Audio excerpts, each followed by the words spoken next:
দর্শক, শুরুতেই জানাচ্ছিলাম কুড়িগ্রাম সহ 4 জেলায় আজ নির্বাচনী জনসভায় যোগ দেবেন জামায়াত আমির ডাক্তার শফিকুর রহমান।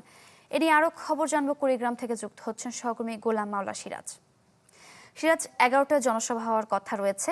জামায়াত আমির কয়টা নাগাদ পৌঁছাতে পারেন এবং নেতাকর্মীদের প্রত্যাশা কি রয়েছে?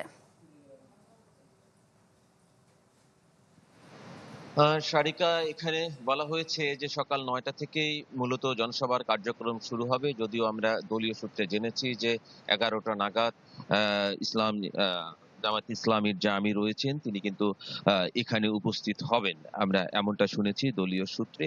এবং ইতোমধ্যে আমরা সকাল থেকে যেটা দেখছি যে সকাল 7টা থেকেই কিন্তু বিভিন্ন উপজেলার যে নেতাকর্মী রয়েছে তারা কিন্তু আসতে শুরু করেছেন মাঠে।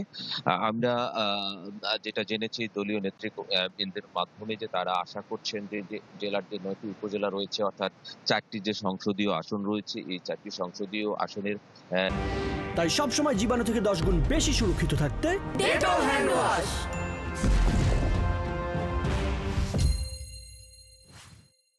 যে এমপি প্রার্থী তারা কিন্তু এখানে উপস্থিত থাকবেন। তো এই 4 সংসদীয় আসনের কমপক্ষে 4 থেকে 5 লক্ষাধিক নেতাকর্মী এখানে উপস্থিত হবেন, এমনটাই কিন্তু আশা প্রকাশ করেছিলেন এখানকার জামায়াতের যারা জেলা নেতৃবৃন্দ রয়েছে। এবং আমরা সকাল থেকে দেখছি যে বিভিন্ন উপজেলা থেকে ইতোমধ্যে নেতাকর্মীরা আসতে শুরু করেছে।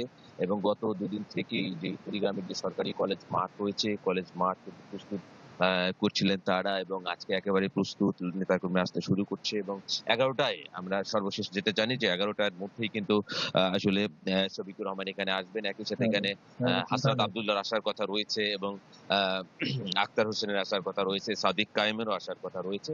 সবকিছু মিলে এখানকার নেতাকর্মীদের মধ্যে আজকে কিন্তু একটু উৎফুল্ল ভাব যে সবচেয়ে বড় একটি নির্বাচনী জনসভা তারা করতে যাচ্ছে জামায়াতে ইসলাম। সারিকা।